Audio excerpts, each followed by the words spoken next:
Hello friends, कैसे हैं आप सभी लोग। देखिए, आज हम एसएससी जीडी जो कि 2022 और 23 का एग्ज़ाम होने वाला है जनवरी में। आज हम उसके लिए इम्पोर्टेंट जीके की सीरीज़ चला रहे हैं और आज हम पहला टॉपिक डिस्कस करने वाले हैं जो कि है भारतीय जनगणना। इससे एक क्वेश्चन आना कह सकते हैं कि इससे आ सकता है एक क्वेश्चन, और सीजीएल में आया है, सीएचएसएल में आया है, और आज हम 2022 और स्टेनो का भी जो एग्ज़ाम हुआ था उसमें भी आया था। जितने भी एग्ज़ाम एसएससी के एग्ज़ाम में क्वेश्चन आए हुए हैं वो क्वेश्चन हम आज डिस्कस करने वाले हैं। ठीक है, तो आज हम पहले इम्पोर्टेंट फैक्ट जान लेते हैं। तो ये भारत में पहली जनगणना 1872 में लॉर्ड मेयो ने करवाई थी, जो कि अनाधिकारिक थी, मतलब अनऑफिशियल थी। अब देखिए दूसरा, पहली अब आधिकारिक जनगणना कब हुई थी, तो 1881 में लॉर्ड रिपन के शासनकाल में हुई थी। ठीक है, ये इंपॉर्टेंट फैक्ट्स हैं, इनमें से किसी भी फैक्ट से आपसे पूछ लिया जाएगा।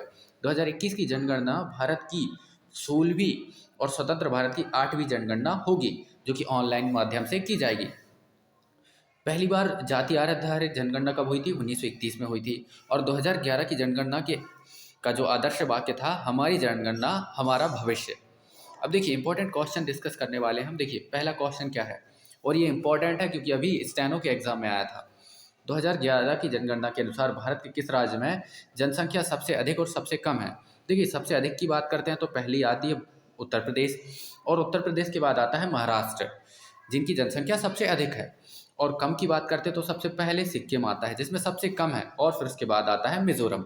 ये चारों चारों के चारों नाम बहुत ही इंपॉर्टेंट हैं। ठीक है, अब क्वेश्चन सेकंड की बात करते हैं। 2011 की जनगणना के अनुसार जनघनत्व किस राज्य में सबसे अधिक और सबसे कम है। जनघनत्व की बात करते हैं तो देखिए जनघनत्व सबसे अधिक बिहार में, जो कि 1106 व्यक्ति प्रति वर्ग किलोमीटर है। और इसकी बात करते हैं कम, सबसे कम किस राज्य में है, अरुणाचल प्रदेश में 17 व्यक्ति प्रति वर्ग किलोमीटर। अब तीसरा क्वेश्चन, भारत में जन वृद्धि के किस चरण को विस्तृत जनसंख्या वृद्धि काल कहा जाता है। तो किसको कहा जाता है, 1921 से 1951 की बात करते हैं। ठीक है, ये क्वेश्चन आया हुआ है एसएससी 2022 के एग्जाम में। 2011 की जनगणना के अनुसार बच्चों की हिस्सेदारी देश की कुल जनसंख्या का कितना प्रतिशत है। देश की कुल जनसंख्या में बच्चों का कितना प्रतिशत है दोस्तों, तो 13% है। और वो किस उम्र के बच्चों का, तो 0 से 6 वर्ष के बच्चों का।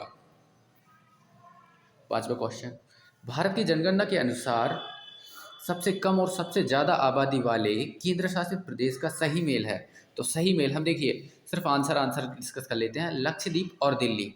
तो सबसे कम केंद्र शासित प्रदेश, सबसे कम आबादी वाला केंद्र शासित प्रदेश कौन सा है, लक्षद्वीप, और सबसे अधिक दिल्ली।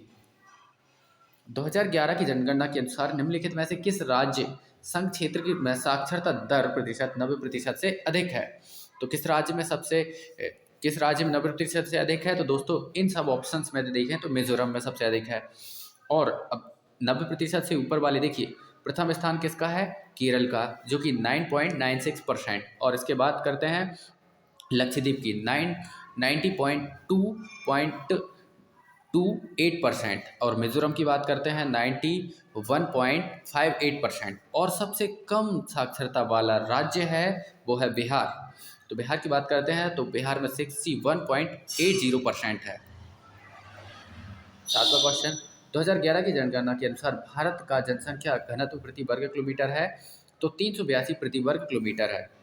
अब देखिए आठवां क्वेश्चन की बात करते हैं तो 2011 की जनगणना के अनुसार किस राज्य में लिंगानुपात सबसे कम और किस राज्य में सबसे ज़्यादा है। तो लिंगानुपात सबसे अधिक किस राज्य, सबसे कम किस राज्य में है, तो हरियाणा में, जो कि 1000 पुरुषों पर 879 महिलाएं हैं।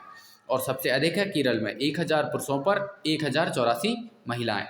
अंतिम क्वेश्चन देखिए, 2011 की जनगणना के अनुसार भारत की साक्षरता दर क्या है, 74.04%। ठीक है दोस्तों, यहाँ पर हमारे इंपॉर्टेंट क्वेश्चंस खत्म होते हैं। जय हिंद, जय भारत।